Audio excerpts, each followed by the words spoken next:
All right, everybody, this is the Algebra 2 8.3.2 Factors and Integrals sections, or Factors and Integral Roots section.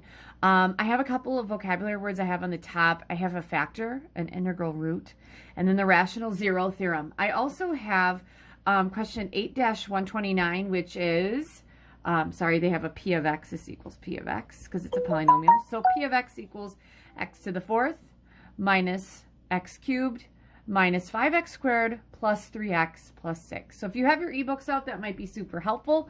But one of the things I want to go through from the last video that I have from you is what a factor is, because we were talking about like long and synthetic division, and I think that it's important that you understand why we're doing that. So this is going to tie things in. This is the only section we're going to do this week, so I'm going to have a set of 2 videos, and they might be kind of longer, but you will only have homework from this. But the ideas that we do in class, I'd say this week, are a little more important than your homework. The homework is still important. It gives you some good reviews, but this is really laser focused on one of those big ideas that the Algebra 2 team decided you guys needed to know. You needed to be able to graph a function, so I will look at a couple of these functions, and I'll do a quick sketch of them, finding the x-intercepts, the y-intercepts, talking about the multiplicity, and so on and so forth. Also, you will need your graphics calculator for this, so I'm really hoping you left school with it because you're going to need it. All right, so a factor. So for instance, like the number 20, a factor of 20 would be 4 because 4 divides evenly into 20. So a factor would be a term, and that term could be a number that divides evenly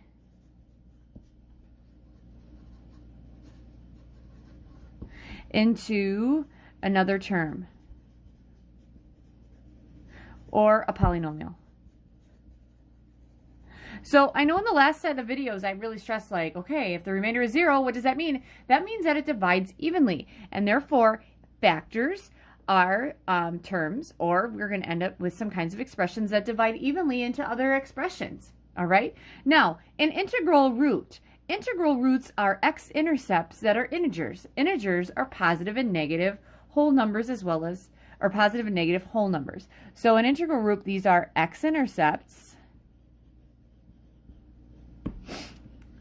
that are positive and negative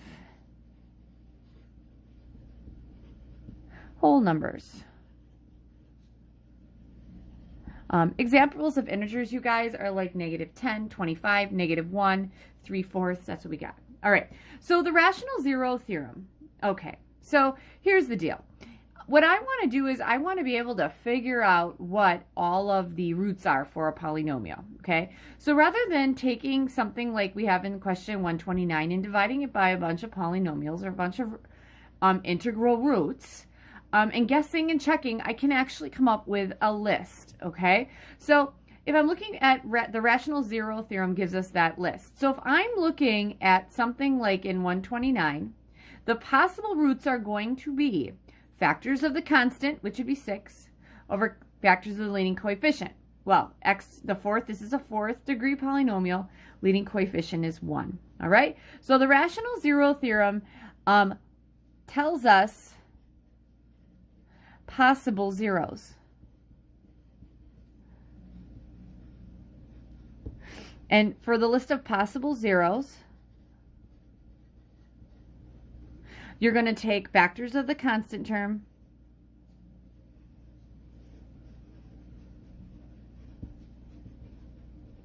over factors of the leading coefficient.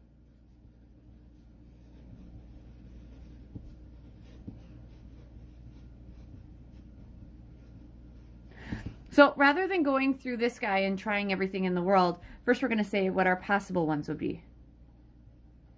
Okay, possible ones are going to be factors of our constant, which is 6,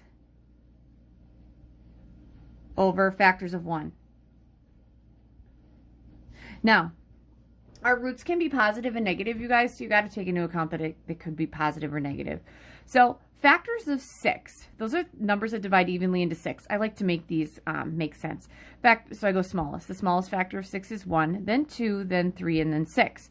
Now, these are positive or negative because positive and negative 2 goes into 6. All right, evenly, right? So that means factors of 1 would be plus or minus 1. So your possible ones, we're going to take all the ones in the numerator and divide it by the denominator. So 1 divided by 1 is 1, so plus or minus 1. 2 divided by 1 is 2. 3 divided by 1 is 3. And 6 divided by 1 is 6. That means that out of all the factors in the world, all right, those would be my possible zeros. All right, so those are the ones I'm going to start testing. I want to see if they divide evenly into them. And I'm not really going to worry too much about the binomial that created those zeros. I'm just going to start trying, all right? So here we go. If I'm going to start trying these things, so I should try 1, 2, 3, and 6. And actually, you guys don't have to try all of them. Back when I went to high school, we did. We started trying all of them. And I used to make kids all the time try them. Okay, but this is just telling me what the possible ones could be. So what we're going to do is we're going to go to our calculator and put this guy in. X to the 4th. So this is question 129. We're going to actually find all the zeros for this polynomial. X to the 4th minus x to the 3rd. Minus 5x squared. What do I got next? Plus 3x plus 6. All right. So what I want to do is I want to figure out what the zeros are, okay? The other thing I like to do, you guys, is I like to rewrite this in factored form. Because I think it's easier for us to see things. So I'm going to rewrite that. All right, so what are zeros? Those are x-intercepts. What are the easiest ways I can find them? Boom, right here. All right, I can look in here. Now, the other question I'm going to ask before that is how many real zeros could we have? We could have 4 because our degree is 4. Because if I factor this, couldn't I get 4? So we could get 4 zeros. All right, so looking at this, x-intercepts, doesn't it look like I have one at -1, 0? So I'm going to make a list of zeros. -1. All right, do I have any other ones? I'm looking at this. Ooh, looks like I have one at 2. And I'm going to tell you right now, that looks like it's good enough. Ooh, looks like I'm getting bigger, bigger, bigger. It's not working. Good. I'm good with that, okay? And I might need another separate sheet of paper, but I'll be okay. So here's what I'm going to do. If my 0 was at -1, so here we go. I'm going to do synthetic division on a -1, okay? Because that's the 0 that works, all right? And we're going to make sure that that works. So -1 looks to be a 0, which is awesome. That's in my list, all right? Going across the top, we got a 1, a -1, a -5, a 3, and a 6. And I always double check these because I do them way too quick. So 1, -1, so 4, 3, 2, 1, nothing. Great, drop the 1. 1 times -1 is -1. This is -2. -2 times -1 is 2. This is -3. -3 times -1, that is what? 3, 6. -1 times 6, that's -6. Ooh, 0. There's a factor. Boom. So I got -1. Okay? So far, I know that this polynomial is going to be, okay, what factor do we put a -1 in here? Wouldn't that be x plus 1? Because remember that it was always the opposite sign we stuck in there? Great. All right. So that means what we have left here, you guys, is remainder constant x squared, x cubed. We have an x cubed minus a 2x squared minus a 3x plus 6. All right. I can't factor that because that equals 0.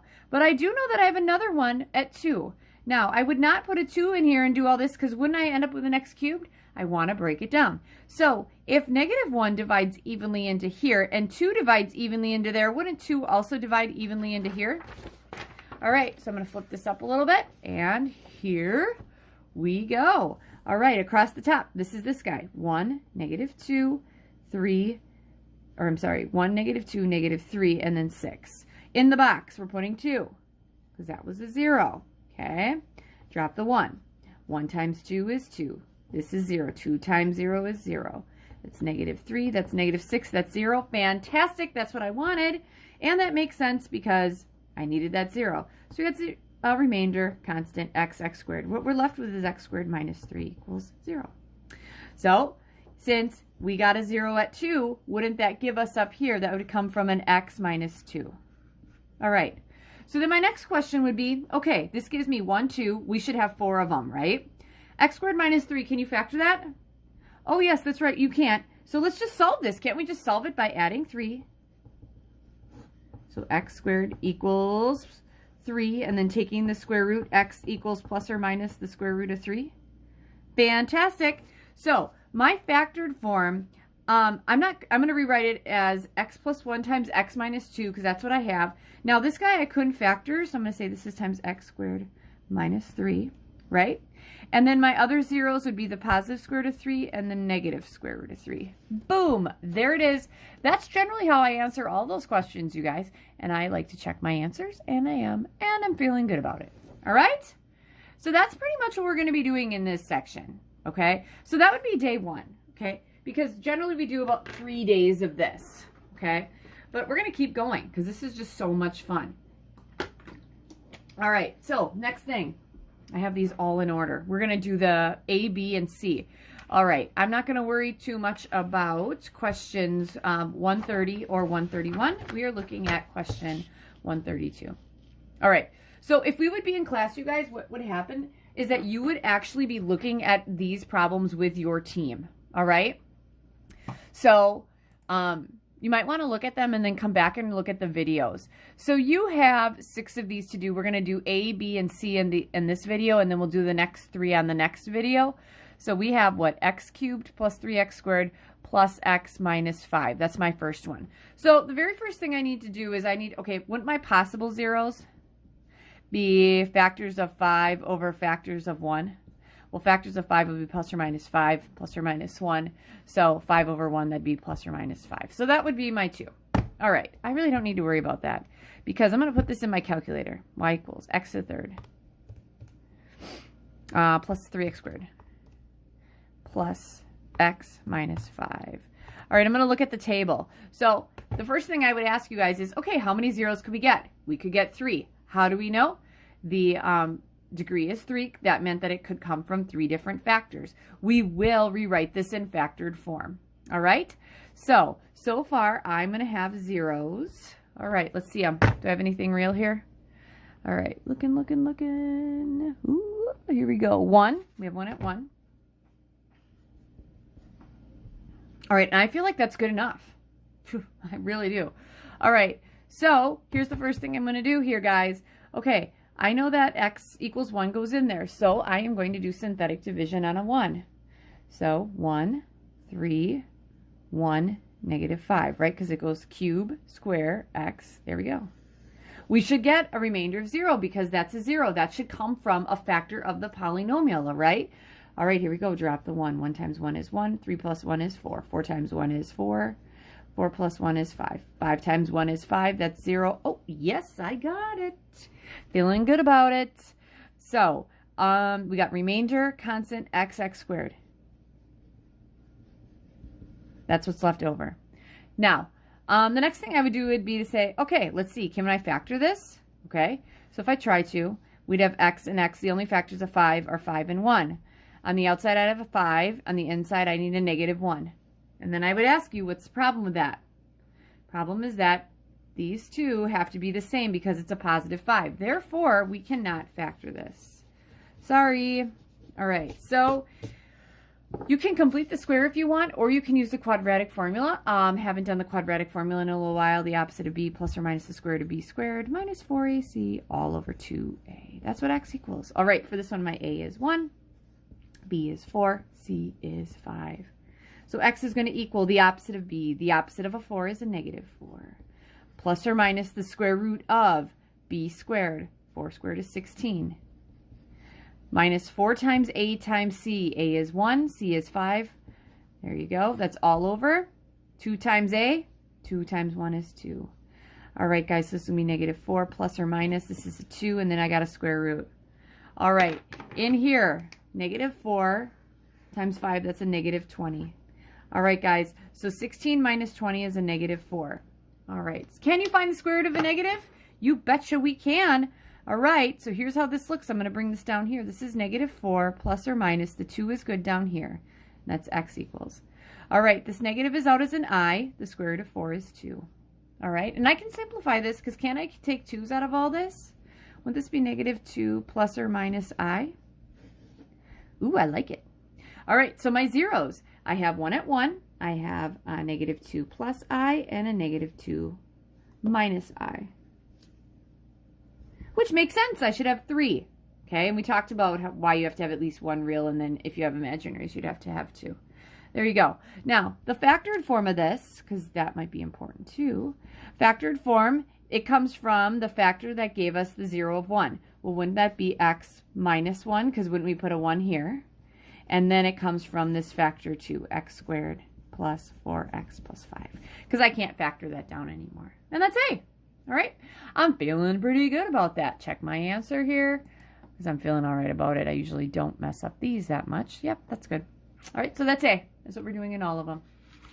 All right, which brings me to B. Okay, so for B, my equation is, double check to make sure I get this. Okay, the reason it's q sub 2 of x is just going to be my second one in this little group. So that's why there's a 2 here. I got 6x to the 4th plus 7x cubed minus 36x squared minus 7x plus 6. All right, here we go. Let's find the zeros. So I'm going to have this as a factored form. And I need to have your zeros. All right, and then I'll have all my work here. All right, guys, here we go. Clear that out. 6x to the 4th plus 7x to the 3rd minus 36x squared minus 7x and then plus 6. So I'm going to make sure that that's in right. Looks okay. All right, I want to find some zeros. First off, how many zeros could I have? 4. 4th degree polynomial means I could have 4 factors, right? All right, here we go. Oh, I pressed the graph thing. Ooh, see, it looks like there's 4, right? All right, here we go. All right, first one. I have one, it looks like at, sorry, I was going to say 0, 6, it's not. I have one at 2. Okay. I'm going to the right at 2. Doesn't seem like there's anything there. There's one at 2. There's one at negative 3. Okay, what else? That's good. Okay, and if you want to keep track, I'll kind of move this over here. Possible zeros. Wouldn't that be factors of our constant, which is 6, over factors of our leading coefficient, which is also 6? So how fun. So this would be plus or minus. Factors of 6 are what? 1, 2, 3, 6. And factors of 6 are, again, 1, 2, 3, 6. So when I come up with my list, you guys, a lot of the time I'll just put plus or minus in parentheses and be done with it. If I take everything and divide it by 1, we'd have plus or minus 1, 2, 3, and 6. So it takes care of everything divided by 1. Then if I divide it by 2, 1 divided by 2 is a half. 2 divided by 2 is 1. I already did that. 3 divided by 2 is 3 halves. And then 6 divided by 2 is 3. I already have that because we don't have to double up on these. Next one. All this stuff divided by 3. That'd be 1/3. I don't have that. 2 divided by 3. I don't have that. Still my paper? Yeah. 3 divided by 3 is 1. I got that. 6 divided by 3 is 2. I got that. And then for the 6, I'd have 1/6. And then 2 divided by 6 is 1/3. I have that. 3 divided by 6 is 1/2. I got that. 6 divided by 6 is 1. So our possible ones would be 1, 2, 3, 4, 5, 6, 7, 8, 9 times 2, 18 of them. Well, it makes sense because 2 is in my list, right? And then negative 3 is in my list. So here we go. Let's start by, we know factored form. I could take, this is an x minus 2. Hopefully we get that times an x plus 3, right? Because those would be my factors that would come from these zeros kind of working backwards. So let's start with, you have a choice. Do you have to do the ones I do? No. Eventually, do you? Yeah. All right, I'm going to start with 2. So 2, I'm going to go across the top. 6, 7, negative 36, negative 7, and 6. All right, now I'm getting kind of close there, but sorry about that. What should happen to this? If it's a factor, my remainder should be 0, okay? And I'm going to cross my fingers here. Here we go. Drop the 6, that'd be 12. That'd be what? 19, that's 38. That's 2. 2 times 2 is 4. That's negative 3. That's negative 6. Yes! I got it. Remainder constant, x squared, x cubed. So what's left over is 6x cubed plus 19x squared plus 2x minus 3. That equals 0. All right? So I got that one. Now, I would not take the x plus 3 and do it with the same thing because all it's going to do is give me a third degree polynomial. And I don't want a third degree. I want to break it down. So if this is a 0 for the big guy. This is a 0 for the little guy. All right, so we're going to have a negative 3 now. We're going to break this down. So we're going to have a 6, a 19, and then a 2 and a negative 3. Okay, now since this is a 0, this remainder should be 0. Here we go. 6, it's negative 18, add down 1. 3 times negative 1 is negative 3, add down negative 1. Negative 3 times negative 1 is 3, add down 0. Good. Remainder, constant, x squared. We're with 6x squared plus x minus 1 equals 0. All right? So that gives me that. And then the next thing I want to do is I want to find the last two, because you said we could have 4, okay, because we got 1, 2 here, but we have a 4th degree polynomial. All right, here's what I usually do. I usually look to see if I can factor. Can I factor? Let's see. Okay, so here we go. 6x squared is going to be a 3x and a 2x, probably. 1's definitely 1 and 1. Your outside and inside combination here has to be an x, you guys, and your signs have to be different. On the outside, 3x times 1 is a 3x. 1 times 2x is a 2x. 3x minus 2x is an x. Awesome. So let's see, I'd have to have a positive 3x and a negative 2x. All right, if I solve for that, I'd have 3x minus 1 equals 0, and then 2x plus 1 equals 0. Here I'm going to add 1 and then divide by 3. X equals 1/3, and subtract 1 divided by 2. So my zeros are x equals 2, negative 3. I just got 1/3, and I also got negative 1/2. All right. And then my factored form. Guys, I have 4 factors. This is awesome. So I had x minus 2 and an x plus 3. And then also down here, I had the 3x minus 1 and the 2x plus 1. And that's my factored form. And you might be asking, okay, why are we even bothering with the factored form? I'd like you to see what you're doing. I'd like you to see that, okay, this is actually Q2 of x. It's another way to rewrite this into that, because I think we can find our x-intercepts and make more sense out of them if they're written in factored form. All right, so looking at the answer, yep, I did that one right. Moving on to the last one of the day. I know this is a longer video, but this is kind of a longer topic. And eventually what you're going to want to do is just fast forward to the answers, because if you know what you're doing, you're good to go. But I will be honest with you, we have not gone on to anything with even multiplicities. All right, and that's going to kind of change things if we have different multiplicities other than 1. So far, get this thing back here. If I had to graph this thing, this is actually a good review on graphing. If I had to graph this bad boy, guys, all right, my zeros are at 2. So let's say this is 2 and then negative 3. All right, I know that I have a y-intercept up at 6, so it's way up here somewhere. This is going to be a horrible graph, but I'm going to put it in some color so you can kind of see it. I have another x-intercept at negative 3. I have 1 at 1/3. Let's say this is 1/3, and then I have another one at negative 1/2. I also know that since this is a 4th degree polynomial, it's either rising to the right and to the left or falling, because if it's even, it goes in the same direction. In this case, it's a positive 6, so it's going to rise. Also, all of these have an odd multiplicity. Therefore, it's going to pass through all these. So I really don't care how low you go, but it's going to go something like this. And then we're going to go up here. We're going to connect the dots here. We're going to connect the dots here. We're going to connect the dots there. That's kind of what it looks like. Could it go deeper? Yeah. Could it get closer? Totally. But that's a decent graph for that. That's how it's going to look. All right. And I'll try to make some more quick graphs of those, because that's what you should do. You should make some quick graphs of that. All right. That brings me to the last one of the day. C. Q3 of x. Okay, Q3 of x is going to be x to the 4th plus 2x cubed plus 10x squared plus 18x plus 9. All right, so here we go. I'm going to go with x to the 4th plus 2x to the 3rd plus 10x squared plus 18x plus 9. All right, so the first thing I want to do is keep in mind I'm going to rewrite this in factored form. All right, and then I also want to know what my zeros are. X equals. So now the question would be, how many real zeros could I have? 4. How do I know that? It's the degree of the polynomial, because I could have 4 factors. All right, let's see what this one looks like. Oh, looks like I have one at negative 1, 0. So my zeros, I have one at x equals negative 1. And, oh, it keeps going. So it looks like I have one at x equals negative 1. All right, so let's see what's happening here, guys, okay?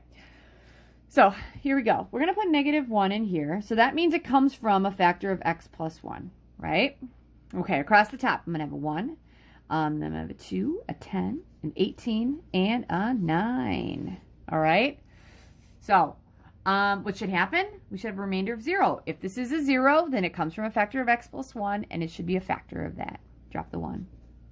1 times -1 is 1. Add down 1. 1 times -1 is -1. Add down, that's 9. 9 times -1 is -9. Add down, that is 9. 9 times -1 is -9. 0. Yep. All right. Remainder, constant, x squared, x cubed. That equals 0. All right, here's the thing. Some of you out there, if you're watching this, you might be like, I know how to factor by grouping. I can do this at this point. Feel free to go ahead and factor by grouping. I'm good to go. I just know that during this little hiatus we've been in, some of us probably forgot how to do that. But it's okay. Because here's the thing, you guys. There could be, see, I would say, okay, could there be a 2 here? Let's look, okay? Zoom 6. Let's look at this guy. So I'm looking at my calculator. Ooh, there we go. So here's what I'm thinking, okay? So it looks like it touches and turns at -1. So what do you think's happening? There is a double root here. Probably this is squared, right? So wouldn't it make sense that if this would come from, wouldn't that actually come from an x plus 1? Isn't that an x plus 1 times another x plus 1? So if I want to write all 4 of them out, which I totally could, there's one at -1 and another one at -1. That means I got to do synthetic division on a -1 again. Again, I'm not using the original one because I already did that. We're going to use this guy. 1, 1, 9, 9. Here we go. Drop the 1. We should get a remainder of 0 if it is actually a factor. Drop the 1. 1 times -1 is -1. 0. 0 times -1 is 0. Drop the 9. 9 times -9 is -9. 0. This is your remainder, constant, x squared. So we got x squared plus 9. All right? Good. Can you factor x squared plus 9? I can't. So I have my factored form. I have the x squared plus 1, or the x plus 1 squared. I can multiply that by an x squared plus 9, right? Or I could say, oh, let's break this down. X plus 1, x plus 1, x squared plus 9. All right? So you have a 2. I can't factor this. If I set this equal to 0 to find the last 2, I'm going to subtract 9. And take the square root. So x is going to equal plus or minus. This negative is out as an imaginary part. The square root of 9 is 3. Here we go. So my other 2 zeros would be 3i and -3i. 1, 2, 3, 4. All right. So whenever you list these, you guys, you could just say the zeros are -1 or x equals -1, 3i, and -3i. Or you could say that x equals -1. That's a double root. Or you could say its multiplicity is 2. -1, 3i, -3i. Got my imaginary right there. Maybe it was just like missing imaginary. All right. So that is my first video on 832. Your next one is going to pick it up right at part D. If you want to keep watching it, you can. If not, your homework should be posted for you guys. If you want to give it a little shot, you can. See how you're going to do on this, okay? But I'll definitely be announcing your homework at the end of the next video.